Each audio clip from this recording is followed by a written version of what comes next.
And hello, and welcome to today's mod spotlight. Today I am actually reviewing my own mod.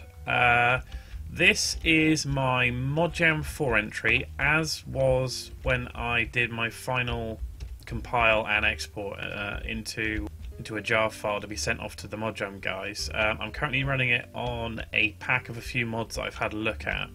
So this is not part of my mod. Just to point that out. That's a hamster mod that somebody made. But anyway, I'm going to show you what's in my mod, and we'll go from there.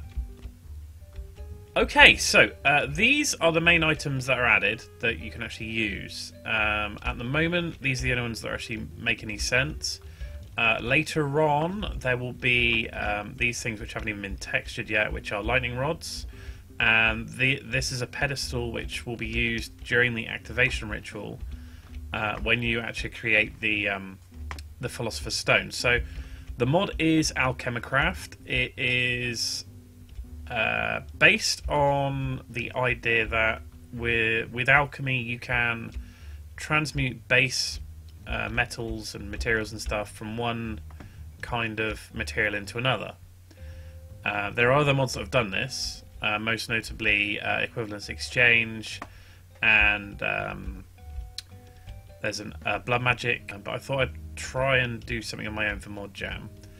So I'm going to go through the recipes, and I will try to make it as straightforward as possible. So the first thing you need to do is you need to make a mould, and to make the mould, all you do is you take an ender pearl and 8 pieces of clay, and put it in a crafting table, and that will give you an unfired mould.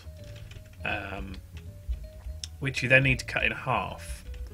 Now you put the mould and a piece of string in a crafting table to give you not one but 2 unfired mould parts, which you then put in the furnace to give you the fired mould parts, and that's the mould done.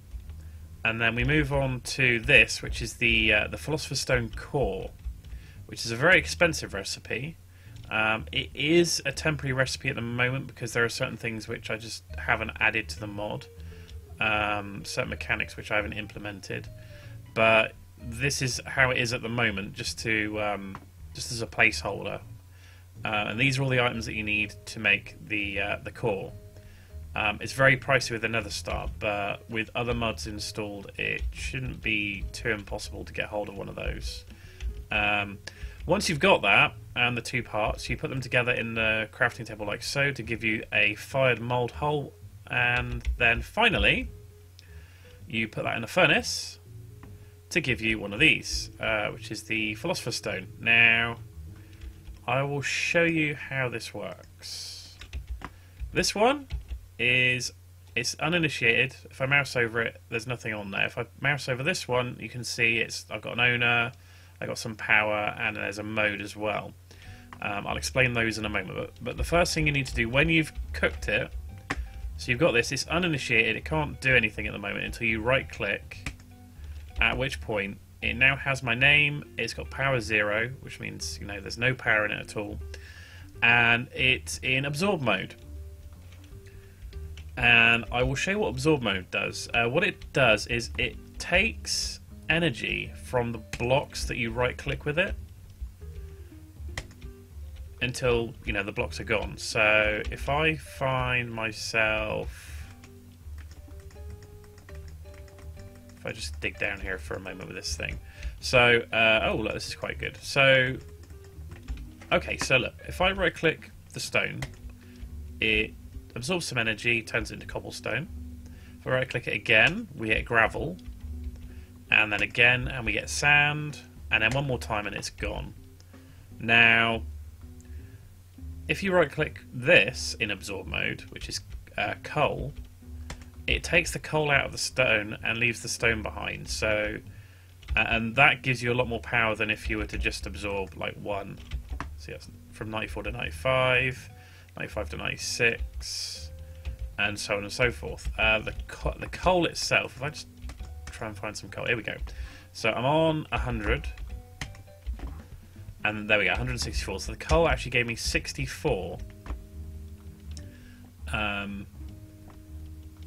power. If I shift right click, it switches it from absorb mode to emit mode, and I can then right click that and turn the sand into dirt.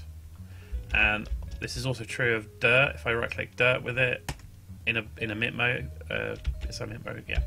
If I right click dirt in emit mode, it turns it into grass, which is very useful. Okay, so I've got gravel here. If I right click it in emit mode, it changes it back into cobblestone, and if I right click it again, it turns it into stone. So some of the recipes that the stone uses are one way, some are two way, and you have to bear that in mind when you're manipulating the matter around you. So there's that to consider. The other thing that you can do, and if I just check, I'm in emit mode at the moment, so if I right click that, it turns melon into pumpkin, and if I right click the pumpkin, it turns the pumpkin into melon.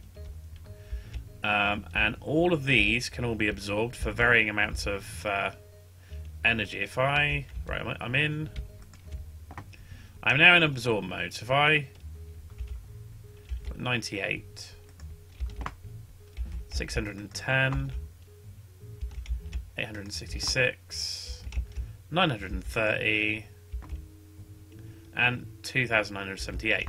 So the diamond gives you 1024, and as you can see, there is the one bug which I didn't catch before I shipped this mod, is that if you right click on diamond, you turn it into gravel rather than into stone. So that has been fixed in the patch that I did to add the localization. If you look at the these items, none of them have if you look at these, none of these items have any kind of proper names. These are all the names from the actual code itself. So yeah, there's that. That's all there is to do at the moment in the mod. There is nothing else that I've implemented, but as and when I get time, I'll be implementing new features. So watch this space, and hopefully a new and improved Alchemicraft will be coming to a mod pack near you. So thank you very much for watching. If you like the video, please like and subscribe, and goodbye.